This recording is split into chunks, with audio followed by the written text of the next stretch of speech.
Hello guys, আমরা এখন যাচ্ছি বামদেব বাবার বাড়িতে। তারাপীঠের যে বামদেব বাবা রয়েছে সেই তার আদি ভিটেতে আমরা যাচ্ছি। তারাপীঠের মন্দির থেকে প্রায় 20 মিনিটের রাস্তা। আমরা এখন টোটোয় করে যাচ্ছি।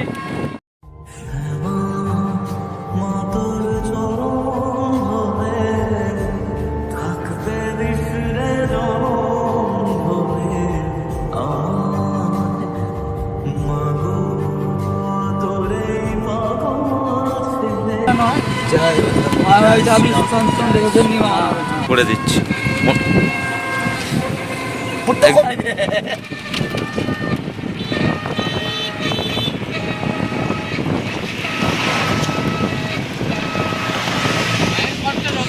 আনুষঙ্গিক খরচা কি বলছে বলো বলো। পুজো দেওয়ার খরচা যত আনুষঙ্গিক অনেক বেশি, অনেক খরচ আছে।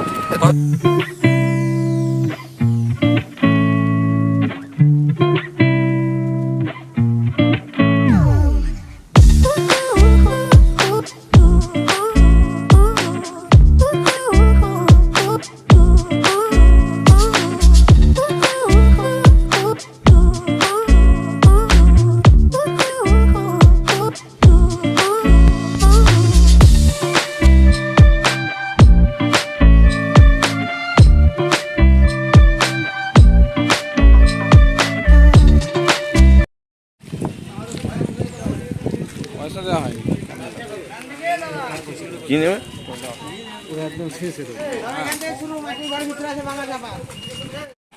এখানে কিন্তু মামা খেবার অনেকগুলো বাড়ি, মামা খেবার অনেকগুলো বাড়ি।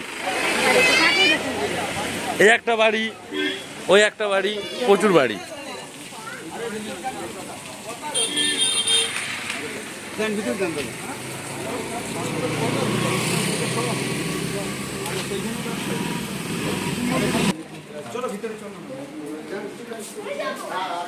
আমরা এই বামা খেপার বাড়িতে ঢুকেছি।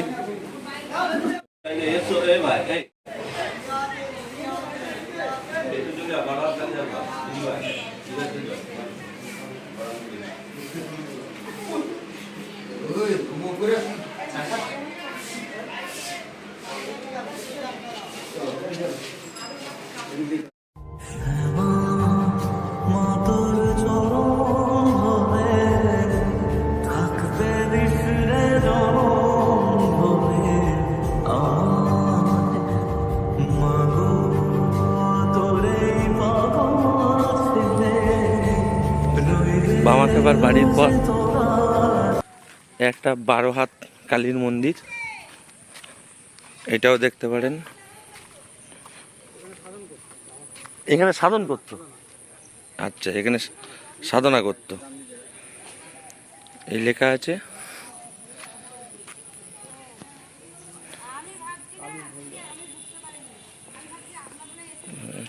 সাধনা করতো এখানে। এই সাধনার পর বলিদান ছিল, বলি দিত। হারিকাট ও আচ্ছা চলে যায় তো।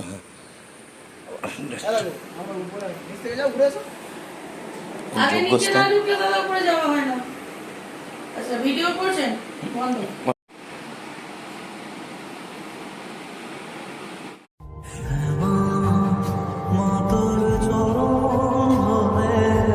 তারার মূর্তি আছে এবং বামা খেপার যে বাহন, একটা কালো কুকুর, সেই কুকুরেরও প্রতিচ্ছবি রয়েছে।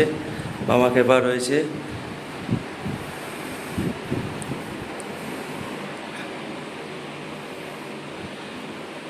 বামদেবের বাড়ির দর্শনের পর এখানেও বহু মানুষ আসে, এসে হচ্ছে নিজের মনস্কামনা জানায়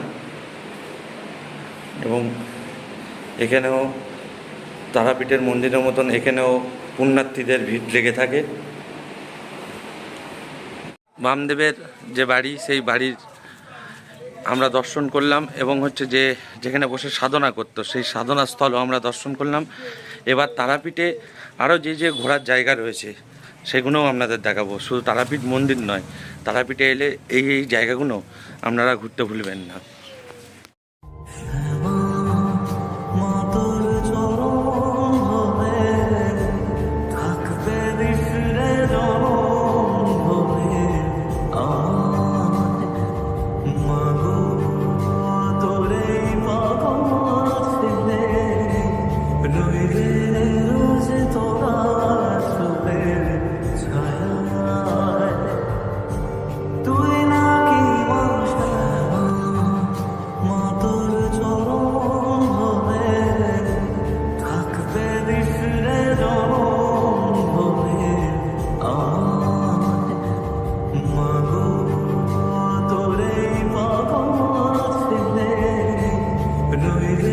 আমরা এখন বামদেব বাবার যে বাড়ি রয়েছে সেই বাড়ি হচ্ছে আমরা দর্শন করলাম।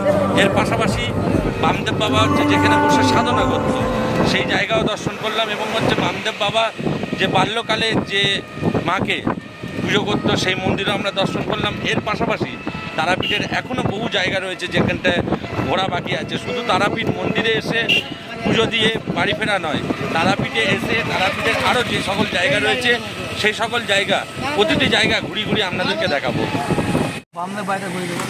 হ্যাঁ, তারপর ওই সাইডগুলো ঘুরে দেবো, দু সাইড। মানে এই যে তারাপীঠের মন্দিরে পুজো দেওয়া ছাড়া আর কি কি ঘোরার জায়গা আছে? ইস্কন মন্দির, আর বাঁকড়ায় জগন্নাথ, হাটুপাড়া, মানে কত এখন 7-8টা জায়গায় আছে? 7টা মন্দির আছে সাইডে। আর তা কেমন কি মানে ভাড়া কেমন? ভাড়া ওই সাইডে আরো 300 টাকা যাবে। হ্যাঁ, 300 টাকা যাবে। আচ্ছা, মোট সব মিলিয়ে কত? সব মিলিয়ে 400 টাকা। 400 টাকা। তোমাকে কেউ যদি এসে যদি তোমাকে যোগাযোগ করে কি নাম বলতে হবে? আমার ফোন নাম্বার দিলে। তোমার ফোন নাম্বারটা বলো। 7029032657। মানে কেউ যদি এসে ফোন করে যোগাযোগ করলে তুমি সব মোটামুটি ঘুরিয়ে দেখাবে, তাই তো? তোমার নাম? আমার নাম গোষ্ঠ। আচ্ছা।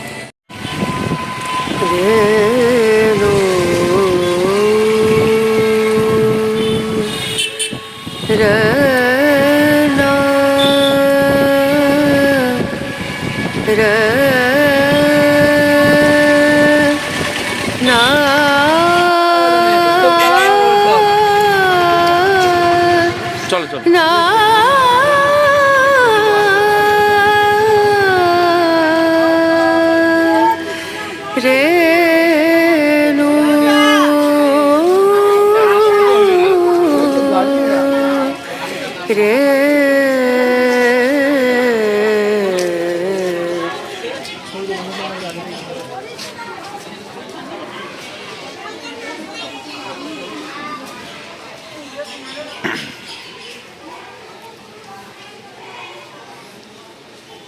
তারাপীঠের মধ্যেও যে শুধুমাত্র কালীর সাধনা হয় তা নয়, এখানে নদের নিমাইকেও সমানভাবে পূজিত করা হয়।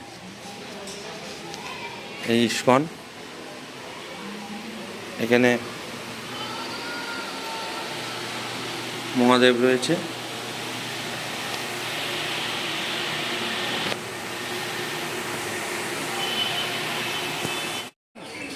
রাস্তার দুই ধারে প্রচুর দোকান।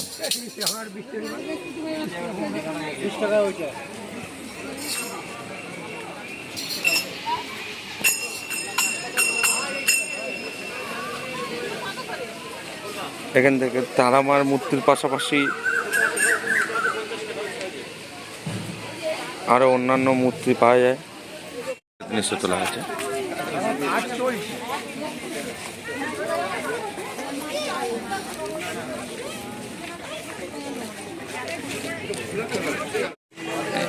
ইস্কনে নিরাপত্তাজনিত কারণে ছবি তোলা বারণ থাকার জন্য বহু ছবি আপনাদেরকে দেখাতে পারলাম না, কিন্তু তারাপীঠ এলে অবশ্যই একবার ইস্কন মন্দির ঘুরে আসবেন। দেখবেন মন থেকে শুরু করে সমস্ত কিছু মানসিক যে শান্তি, সেই শান্তি পাবেন।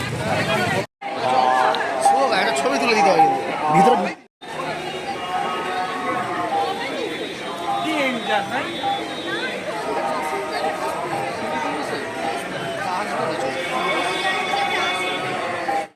আমরা এখন ইস্কনে এসে পৌঁছেছি।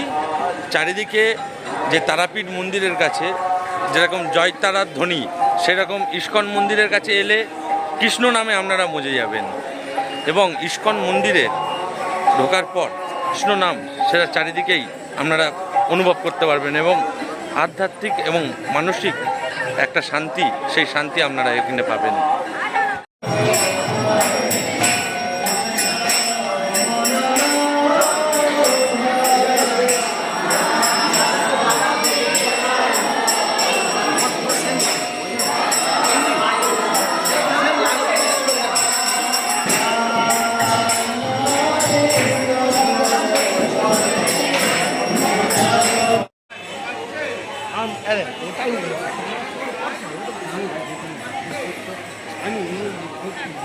আমরা সব লোক আমি তাও আমি দেখি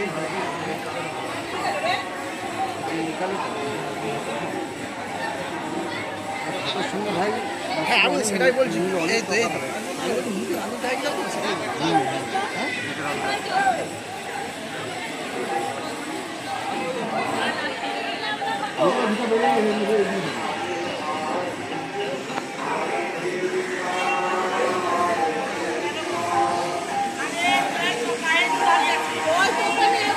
ওই যে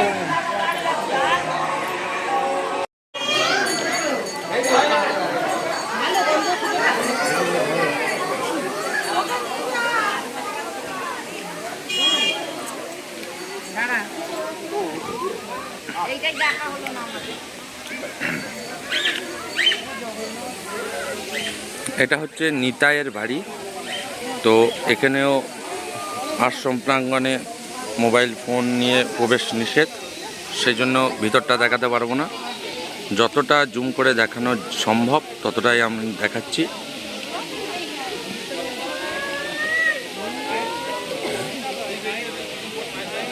যদি তারাপীঠে আসেন তাহলে এসব জায়গায় অবশ্যই ঘুরবেন। এই ব্রাহ্মণের বাড়িতে এসেছিলেন স্বয়ং এর মাঝখানে বসে আছেন। সকলে বসুন বসুন, এখানে বসুন। এখানে যে বসতে পারছেন এটাই সঙ্গে যে এসেছিলেন মহিলা মাতৃ দেবী ও পঞ্চমী। ওনারা এখানে এসেছিলেন তখন, ওনারা এখানে এসেছিলেন যৌতুক গ্রহণের পরে। এই এলাকাটি সেই বগরাক্ষস বলে এক রাক্ষস ছিল, তাকে প্রতিদিন বাড়ি করে খাবার দিতে হতো, এক গাড়ি করে অন্ন, দুটো করে গরু, একটা করে মানুষ। তো সেদিন ব্রাহ্মণের বাড়ি করেছে, তখন তাদের বাড়িতে কান্নাকাটি করেছে, একটাই সন্তান ব্রাহ্মণের। তখন কি করবে, সেই মা কুন্তি দেবী আশ্রয় দিয়েছিলেন ব্রাহ্মণের বাড়িতে। তখন মা কুন্তি দেবী কি করলেন যে আমার 5 ছেলে আছে, 5 ছেলের মধ্যে আমি এক ছেলেকে দিয়ে খাবার পাঠাবো। এখান থেকে সেই 17 কিলোমিটার রাস্তা কোঠাসুর বলে একটা গ্রাম, সেই ডিম খাবার নিয়ে যায় এবং সেই খাবার নিয়ে গিয়ে সে নিজেই খেয়ে ফেলে।